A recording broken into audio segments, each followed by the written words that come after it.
The Couple Next Door, written by Peg Lynch and starring Peg Lynch and Alan Bunce.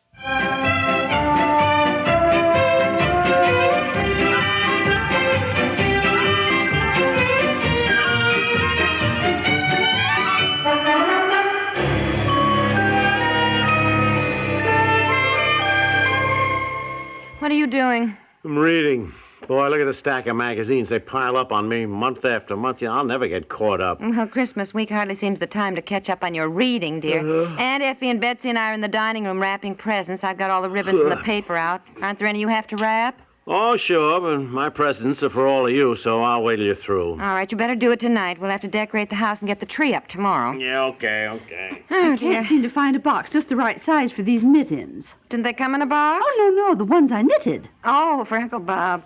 Well, I must have a box. Honestly, I save boxes all year long, and then when I want one, I never can find one just the right size. Oh, I know. That's always the way. Look, Mommy, look at the way I wrapped the pipe I'm giving Daddy. Isn't it just beautiful? Oh, I should say. I need some lavender ribbon for this present, and I don't see any. Lavender? I don't think I have any lavender-colored ribbon. It's one color I never care much about. I'm sure I never bought any. Don't you like lavender? Oh, my, I think it's my favorite color. My favorite color is red. What's yours, Mommy? Oh, I don't know, dear. Blue, I guess. Oh, Betsy, you mustn't cut a sheet of paper up like this. Just hacking a piece out of the middle, now you've ruined the whole sheet. I'm sorry. When you're wrapping a small present, darling, just cut what you need off the side. Here's a pretty gold ribbon, Aunt Effie. Can you use that? Well, yes, I guess so. Of course, I know one thing. We're going to need more paper. Yeah, I didn't buy any this year. I thought I had enough. Well, we've got all those things left to wrap. Yes, dear, and we ought to do it tonight. Well, Dear, honey, could I possibly prevail upon you to go down to the shopping center? Stores are still open, and get some more Christmas paper? Please? Pretty please? I know it's a nuisance. Is there any way I can possibly get out of it? Yes, you can just refuse to go. Oh, fine chance. All right, I need cigarettes anyhow. I can get some lavender ribbon, too, and some cards and more Scotch tape. All right. Make out a list, will All you? right, thank you, dear. And hurry back, please. We have so much to do. Yeah.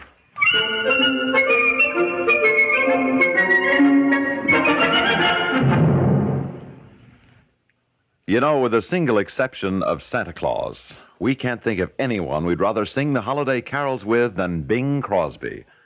We're pleased to announce, therefore, that Christmas Eve, most of these same stations will broadcast CBS Radio's 4th annual Sing with Bing. This year, Mrs. Crosby, Kathy Grant, will be helping Bing usher in the holiday with song. From Italy, Canada, Australia, Holland, France, the Fiji Islands, Hawaii, and Alaska, choirs and carolers will join you in singing Christmas carols. You'll hear from a choral group aboard the Nautilus, the United States Navy's first atomic-powered submarine. Holiday traffic being what it is, there's no telling you exactly when Santa will put in his appearance at your house. But a quick glance at your local program listing will tell you when to be listening on Christmas Eve for CBS Radio's 4th annual Sing with Bing.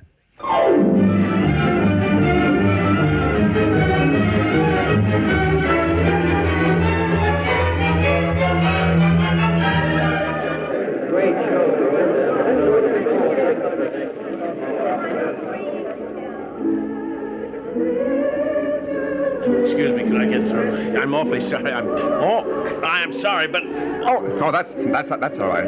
Oh! George, well, for heaven's sakes, how are you? How am I? Another half hour fighting this mob, I'll be ready for a straitjacket. Boy's really something, isn't it? Well, you should do your Christmas shopping early, old boy. I am doing it early. Usually I wait until Christmas Eve. Oh, I see. Say, as a matter of fact, I'm glad I ran into you.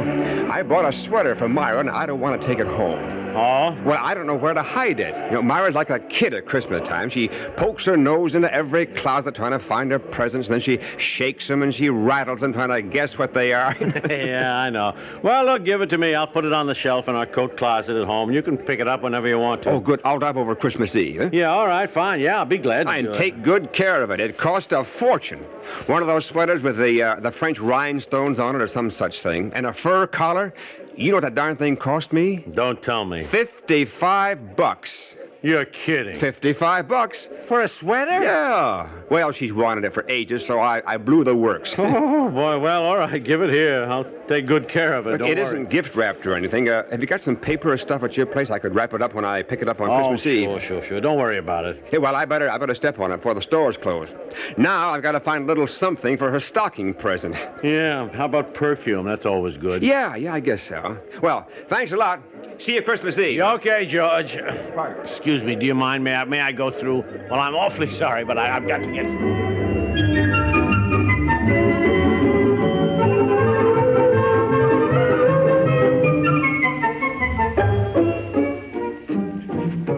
Now, you go right to sleep, Betsy. It's late. Good night, darling. Good night, Mommy.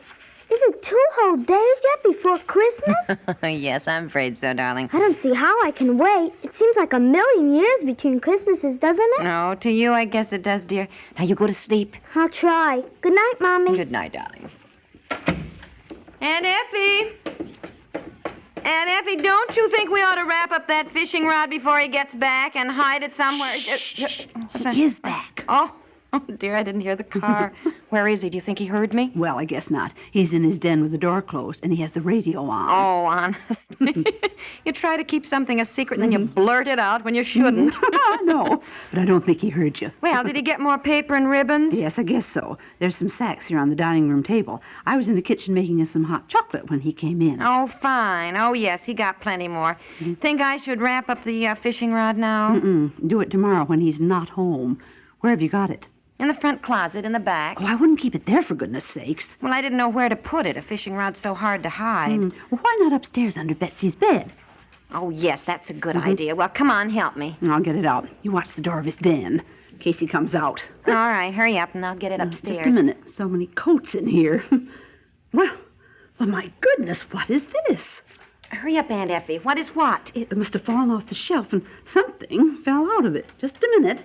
What did? What are you talking about? Well, just a minute. It caught on the edge of the card table in here. Oh, how lovely. Look. Heaven's sakes, what is a sweater? Yes. Oh, my gracious, and isn't it lovely with a fur collar?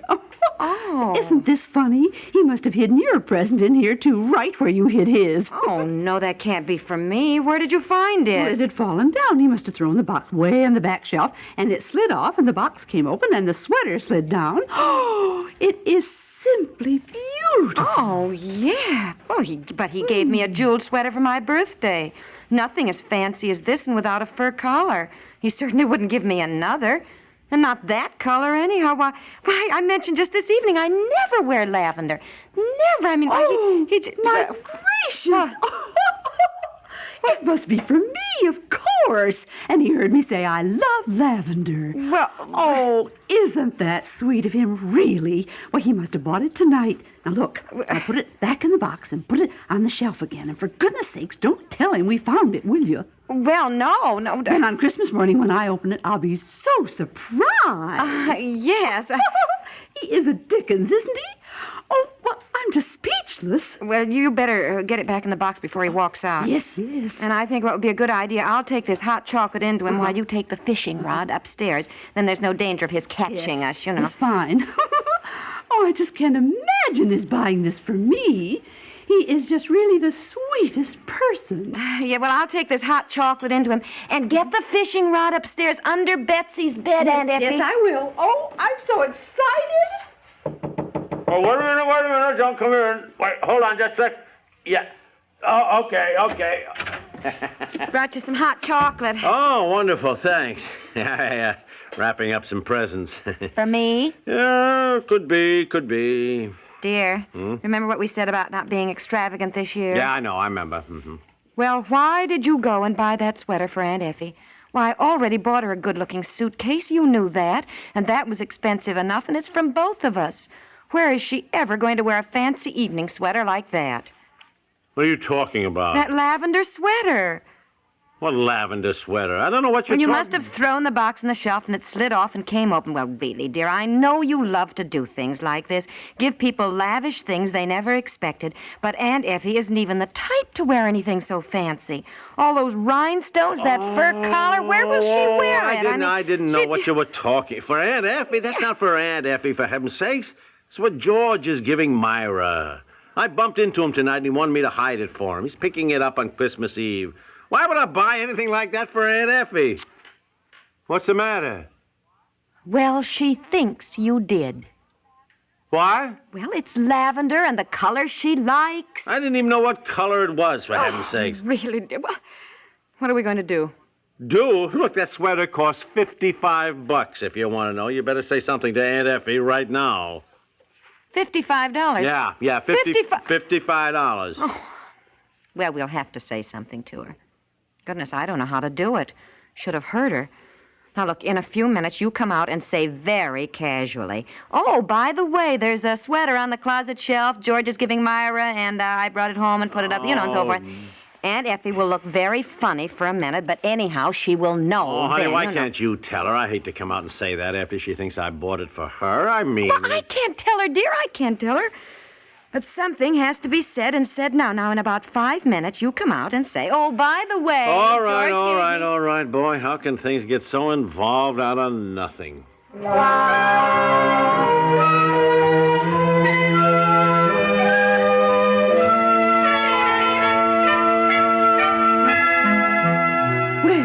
I got the fishing rod upstairs and put it under Betsy's bed. Oh, good. I honestly, I'm just so excited over that sweater. Why, it'll just be the loveliest thing I ever had. Yes. Well, I...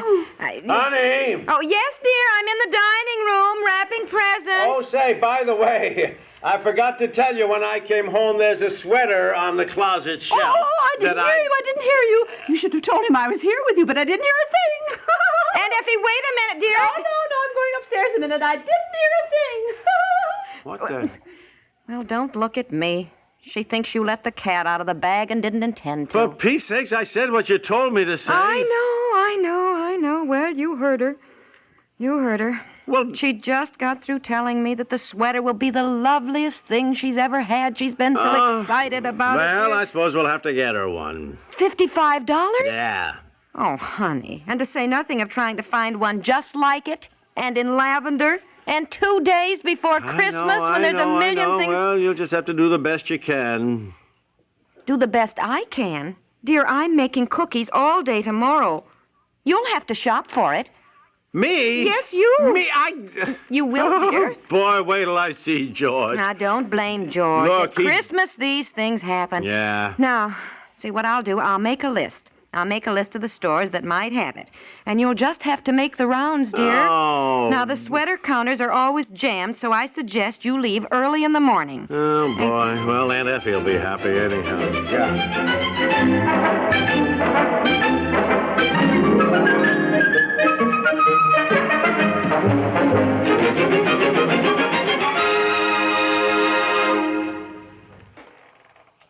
When you hear CBS News, you're hearing the results of worldwide watchfulness that pays off in accurate reporting sped to you with minimum delay.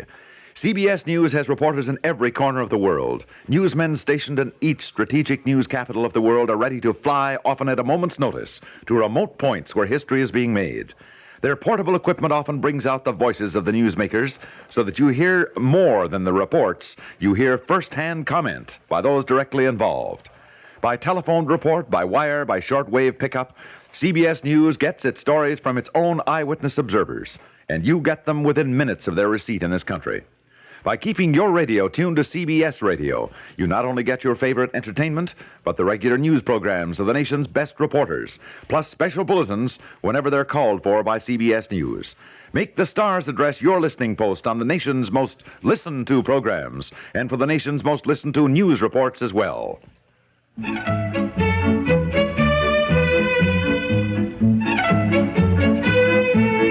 The Couple Next Door is written by Peg Lynch and stars Peg Lynch and Alan Bunce with Margaret Hamilton, Francie Myers, and Jay Barney, and is produced by Walter Hart.